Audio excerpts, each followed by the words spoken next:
नमस्कार, मैं ऋचा सिंह और आप देख रहे हैं सी न्यूज़ भारत। वक्त हो चुका है न्यूज़ बुलेटिन का।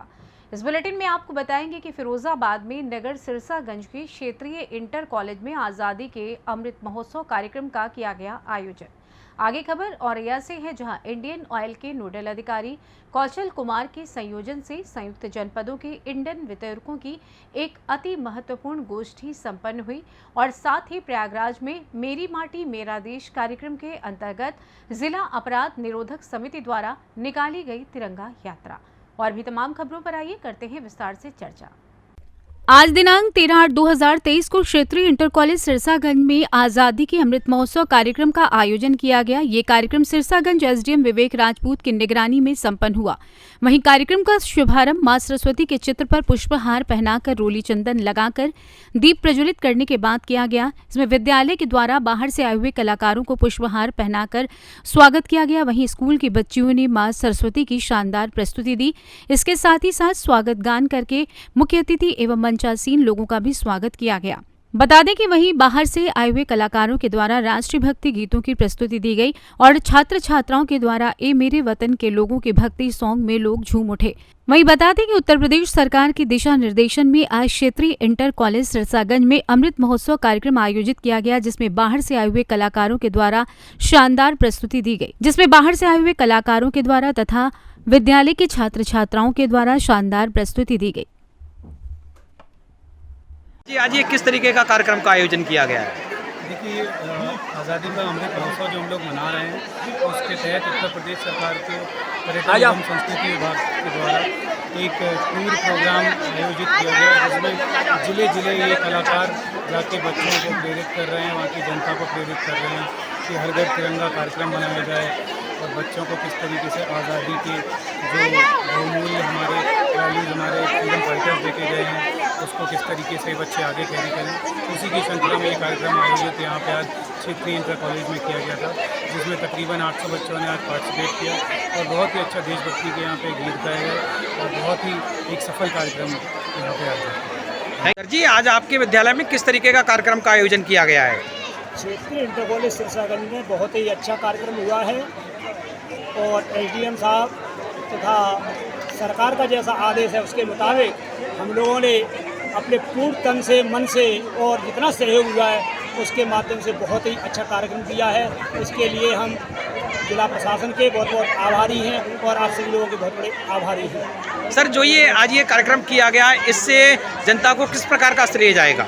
इससे जनता को श्रेय जाएगा कि हमारे जो भी शहीद हुए थे, जिन्होंने कुर्बानियाँ दी थी देश के लिए, वो लोग हमेशा जागृत बने रहेंगे और हमेशा हमेशा अपनी मातृभूमि की रक्षा के लिए वे इससे प्रेरित होते हैं। Thank you. फिरोजाबाद से सी न्यूज़ संवाददाता संदेश कुमार गुप्ता की रिपोर्ट। उत्तर प्रदेश जनपद औरैया एवं जनपद इटावा में इंडियन ऑयल के नोडल अधिकारी कौशल कुमार जी के संयोजन से संयुक्त जनपदों के इंडियन वितरकों की एक अति महत्वपूर्ण गोष्ठी संपन्न हुई, जिसमें मुख्य चर्चा का विषय एलपीजी उपभोक्ताओं को बीटीसी से एसीटीसी करना सुनिश्चित कार्य करने को प्रमुखता से उठाया गया। इंडियन ऑयल के नोडल अधिकारी कौशल कुमार जी के सानिध्य में जनपद के समस्त इंडियन वितरकों को प्रधानमंत्री उज्ज्वला योजना के लाभार्थियों के बैंक खातों को आधार से लिंक कराए जाने हेतु विस्तृत निर्देश प्रसारित किया गया है, जिसके संबंध में प्रधानमंत्री उज्ज्वला योजना की शुद्धता एवं पारदर्शिता हेतु अवशेष बीटीसी लाभार्थियों के बैंक खातों को आधार लिंक करा लिया जाए, ताकि केंद्र सरकार द्वारा प्रदान की जाने वाली सब्सिडी सीधे उपभोक्ताओं के खाते में पारदर्शी तौर पर अंतरित हो सके तथा वास्तविक लाभार्थी को ही उक्त सब्सिडी का लाभ प्राप्त हो सके, जिसके दृष्टिगत बीसीटीसी लाभार्थियों के बैंक खातों को विलंबितम 15 दिवस में अभियान के तौर पर आधार लिंक किए जाने हेतु जनपद स्तर पर बीसीटीसी लाभार्थियों के बैंक खातों को आधार से लिंक किए जाने हेतु कौशल कुमार जी द्वारा समस्त वितरकों को दिशा निर्देशन दिए गए।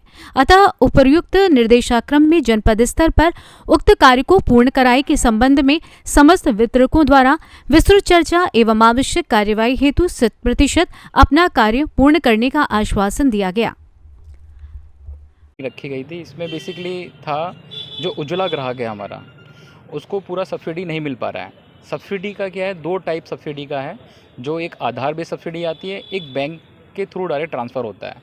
तो काफ़ी ग्राहकों का आधार जो है उसमें उनके खाते से जुड़ा हुआ नहीं है बैंकों में। एक्चुअली क्या हुआ है, कुछ खाते उन्होंने जो एजेंसीज़ को दिए थे पहले, वो खाते उन्होंने चेंज कर दिए आगे जाके, मतलब अपना दूसरा खाता उस आधार से जुड़ा दिया है। वो लिस्ट एक प्रोवाइड करा दी गई है यहाँ पे सभी गैस एजेंसी के वितरकों को।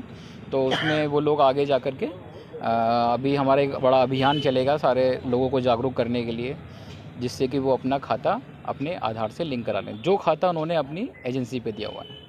तो आज जैसे आप मीडिया को लेकर आपकी अवेयरनेस को लेकर प्लान रखा गया है, जिससे जो दिक्कतें आ रही हैं, हिंड्रेंस आ रही है, उनको बेनिफिट मिलने का, उसको लेकर डिपार्टमेंट क्या करेगा और आप लोग जो डिस्ट्रीब्यूटर्स हैं जो लोग बांटते हैं उनके लिए? देखिए, डिस्ट्रीब्यूटर सभी लोगों को निर्देश दिया गया है कि वो जगह जगह अपना बैनर लगाएंगे, जैसे उनका व्हीकल जाता है, कुछ अपना माइक के थ्रू अपना जैसे कैंपेनिंग करते हैं हम लोग, सेफ्टी क्लिनिक्स करते हैं, तो वहाँ पे लोगों को जागरूक करा जाएगा। औरैया से सी न्यूज़ संवाददाता अभिषेक मिश्रा की रिपोर्ट। उत्तर प्रदेश के जल शक्ति मंत्री स्वतंत्र देव सिंह महाराजगंज दौरे के दौरान कुशीनगर सीमा से सटे चंदा गुलरभार के पास छितौनी बांध के टूटे स्थल का निरीक्षण किया। उन्होंने बांध की देखरेख में की गई लापरवाही और बीते 6 वर्षों में इसके लिए और अवमुक्त बजट व कार्य के बाबत कुशीनगर महाराजगंज के डीएम से रिपोर्ट भी तलब की। उन्होंने कहा कि बांध की देखरेख के लिए जिम्मेदार अधिकारियों पर कार्रवाई की बात कही है। आपको बता दें कि 3 दिन पहले चंदा गुलरभार गांव के आगे कुशीनगर की सीमा में नारायणी नदी के छितौनी बांध टूटने लगा था। इसकी सूचना पर सिंचाई विभाग और प्रशासन के लोगों ने पूरे टाइम डेरा डालकर मरम्मत कराई थी। बांध के टूटने की सूचना पर सिंचाई मंत्री ने मौके पर पहुंचकर नारायणी नदी के टूटे हुए छितौनी बांध का निरीक्षण किया। मौके पर बांध की मरम्मत हो चुकी थी। अप्रोच पर मिट्टी डालने का कार्य हो रहा था। सिंचाई और जल शक्ति मंत्री ने कहा कि पूरे साइफन में 25 फीट नीचे से पानी का रिसाव होने से बांध टूटा था। बांध टूटने के बाद अधिकारियों ने तत्परता दिखाते हुए बांधने का कार्य किया है। अप्रोच भी 1-2 दिन में ठीक हो जाएगा। उन्होंने कहा कि बांध अब सुरक्षित है। बांध बचा दिए जाने से किसानों की फसल भी बच जाएगी। वहीं जल शक्ति मंत्री स्वतंत्र देव सिंह ने कहा कि बांध बचाव में लापरवाह अधिकारियों के खिलाफ कार्रवाई भी की जाएगी। तो हमारा तटबंध था, असली 25 फीट नीचे था। ये बाढ़ के समय पानी यहाँ हमेशा आता रहता है और रबी के फसल के लिए ये सुरक्षित हो जाता है, लेकिन वह 25 फीट थोड़ा नीचे से रिसने के पानी के कारण थोड़ा बांध जो ये बना हुआ है डैमेज हुआ, लेकिन तुरंत अधिकारियों ने इसको कंट्रोल कर लिया। अप्रोच रोड भी ये तुरंत बन जाएगा।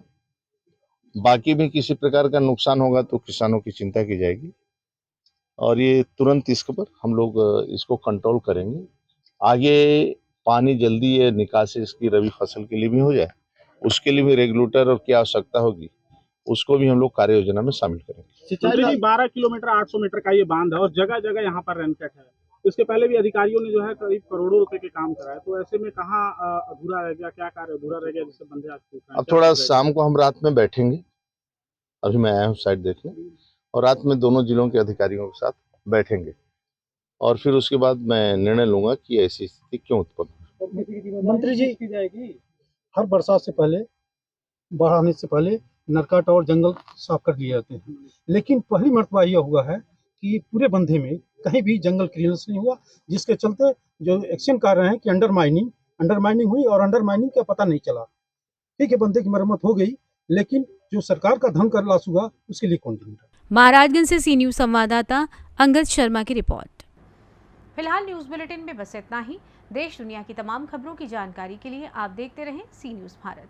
हर खबर आपके साथ, आपके हाथ।